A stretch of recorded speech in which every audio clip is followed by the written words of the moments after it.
I realize that my department is in some pretty hot water as a result of backing up people who are clearly lying to us with regard to a myriad of facts concerning the bricks and minifigs situation.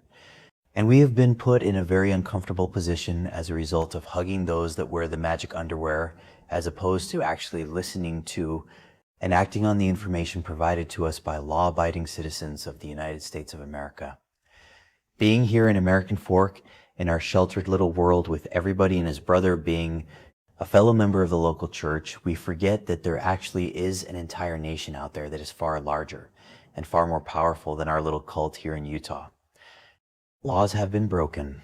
However, it appears that the laws that have been broken are not by the accused citizens that choose to dwell elsewhere. No, they are by the citizens here in American Fork, and now we're stuck with the tough decision of actually enforcing the law like we're supposed to, or by looking the other way, which is the common practice for us with regard to fellow church members.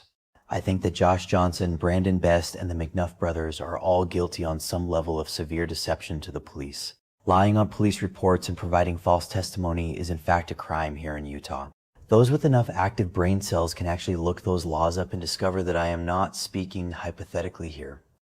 These are the facts, and these folks did break the law in order to connive us into arresting someone who has apparently done nothing wrong. However, those folks associated with these missing Legos certainly have a number of unanswered questions that require firm resolution. But I think the problem is that I'd like to keep my piddly little job here, so I'll have to follow the orders from the ruling council of the church before I can go kicking in their doors and arresting them like what we would do to anyone else. I mean, let's face it, we SWAT raided a house with literally no physical evidence whatsoever with a search warrant and then arrested a group of people, most of whom we didn't even know their names. The police exon video clearly shows that the officers on the scene did not search for any stolen Legos because that was not the intent of the bogus search warrant. The intent was to concoct a false narrative that would allow us to falsely arrest an American citizen, and we accomplished that goal. Problem is, it appears we violated a mountain of inherent rights in the pursuit of those arrests.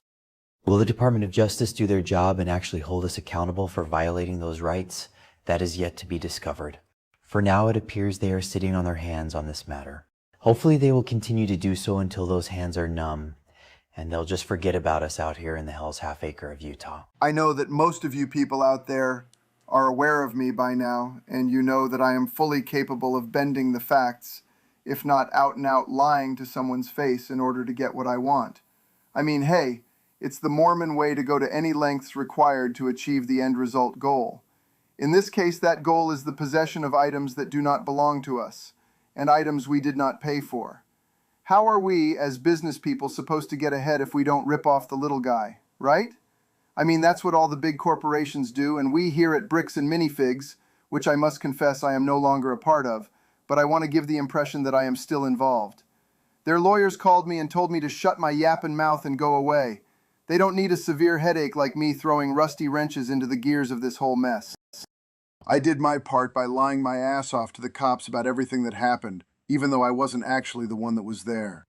That was Brandon, and he was smart enough to keep his mouth shut, whereas I was yapping away, creating all kinds of recorded material that could be dissected later and shown to be a complete falsehood and basically out-and-out bullshit. What am I going to do now? Who knows? All of the jobs I've had in my short career have involved deceiving people in one way or another, even going back to my initial work with the church, where we were sent out on missions to try and convert people. And it was certainly okay to tell people pretty much anything to get them to come on board with us. Of course, once they are on board, they have to give up 10% of their earnings to the church, and now I'm out of work, and the church elders are going to be pissed at me because I'm not filling the coffers anymore. That is not a position you want to be in, let me tell you. This has happened to me once before, and it took me years and years to get out from behind the 8-ball. With this one, because of all the media spotlight, I doubt I'll ever be let back in. Woe is me and all that, right?